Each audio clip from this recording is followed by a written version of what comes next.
This is from at Keeping Up Gaming. Netflix cut ties with Kevin Spacey following the allegations. Was this the right move? Yes, this was the move that they should have made. I mean, fuck. We're talking about the sexual harassment and assault allegations against Kevin Spacey. So Kevin Spacey was called out by Anthony Rapp for sexual harassment. Rapp was, I believe, 14. Spacey was 26. So this would have been 30 years ago. Yeah, this was 30 years ago. They were at a party, and Kevin Spacey climbed on top of him in a bedroom, tried to make advances. Rapp got away. And so he was bothered, Rapp, with the whole sexual abuse scandal that's been going on in Hollywood. Oh, probably forever, but really out in the public. Make sure we get this right. He picked him up, placed him on his bed, and the party had finished. After the party had finished. Spacey then climbed on top of him, allegedly climbed on top of him and made sexual advances before he managed to wriggle free. Right. 26, Spacey was, and Anthony Rapp was 14. 14. Ugh. Yeah, gross. And other people came out with stories saying that Tony Montana, saying that Kevin Spacey grew up to him in an LA pub in 2003. Daniel Beale said he flashed him outside a hotel in Goodwood, Sussex in 2010. And more. There's like 6 to 7 more have come out. So Anthony Rapp came out with this news because everyone's coming out with the news now. It's now they feel like it's a safe environment now for, everyone's coming out with this information.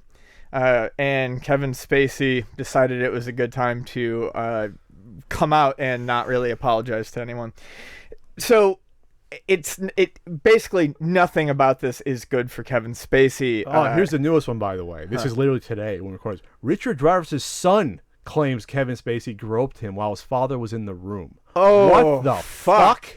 Okay. What the fuck? Okay, well, I gotta get is through that this. Real? Gotta get through this without throwing up. So, right. Holy shit. So Spacey, not only was accused of sexually assaulting a minor, but he basically brushed it off and said he didn't remember it, and then decided it was a good time for him to come out as homosexual, and basically made the whole situation about him. And then, first of all, everyone knew Kevin Spacey was a homosexual for like 20 years. Yeah, so like it wasn't. He's joked about it forever. Yeah, he's joked about it forever. But then to conflate it with the whole predatory thing. I mean, really, it could not have been I cannot conceive of a worse way for him to have handled this. I mean, I'm sure I could, but let's not. He could have, but I mean, this is bad. This is really bad. So, anyways, his agents leave him, etc., etc. And of course, at first, they were putting the season 6 of House of Cards on hiatus. At first, they said we're gonna go on hiatus. Now Netflix says we're done working with Kevin Spacey. Good. I realize that there are people who are like, it's going to be on a cliffhanger. My question is, I love House of Cards. I know you do, and I've heard it's a great show. And now I have no reason to start watching it. I mean, I couldn't watch it now at this point, at least. Certainly not this. But who would want to work with Kevin Spacey long enough to finish one more season? And by the way, there's allegations of him doing weird behavior on the set. It's obviously the right... I don't think there's any ifs, ands, or buts here. It's obviously the right move for them to drop him like a hot sack of shit, because he's a fucking piece of garbage. Why would you voluntarily keep him attached to a show, no matter how popular it is? They've made the money off of that show. They've made their money off of him. There is zero reason to to leave him on board. I mean, they did the right thing. I mean, it's disappointing for everyone. I mean, Kevin Spacey was one of the most beloved actors. This is all his doing. Obviously, he fucked it up. I love Seven. He's in Seven for like fucking 10 minutes. But I mean, he's L.A. Confidential. He's great in. Like anything you watch, Kevin Spacey, but he's a great actor. It doesn't matter. Well, sure, because it's always what I always talk about in the past. Like, can you separate the art from the artist? Oftentimes, I cannot. And that's fair. If you can't go back and watch something he was in, like Seven, you can't do it, and that's your right to do that. Yeah, I think the problem with the fact that it had to come to this whole Me Too thing where we knew predatory behavior in Hollywood with agents and everything. That was always like laughed at, the casting couch and everything else. That has happened forever. The fact that it gets to this point, it's allowed to fester and get to this point where everyone from, there's a whole laundry list of people. Yeah. Laundry list of people that have been on, pro-feminists on one side, and it doesn't matter. It's just everyone going back for decades. And so now it all comes out. Well, we knew about it. Now people are having the courage to speak up about it. Women and even men that have been put in situations. Richard Dreyfuss' son, this story's fucked up. Anyway, so where do you go from here?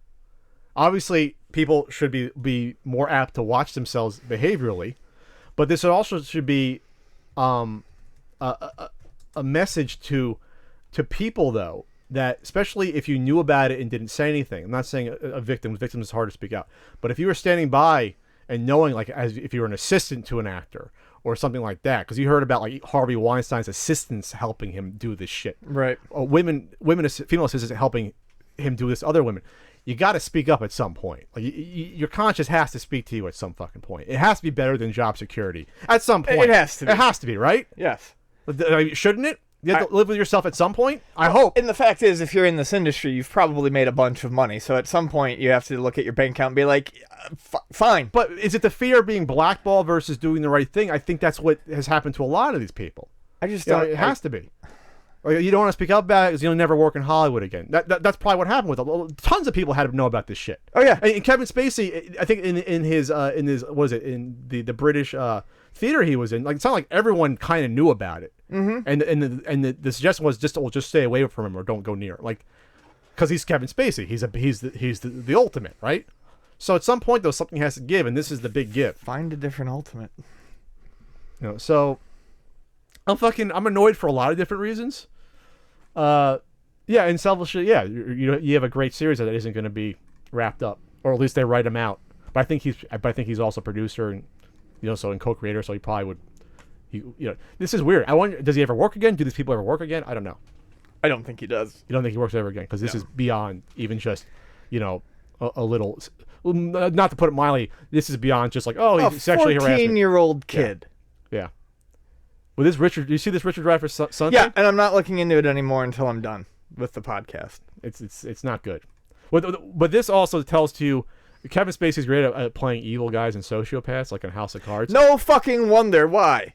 And I hate to say it, on House of Cards, if you've watched it, he's a sexual predator as well on House of Cards. Okay. Not often, but okay. It's all right. I got you. Okay.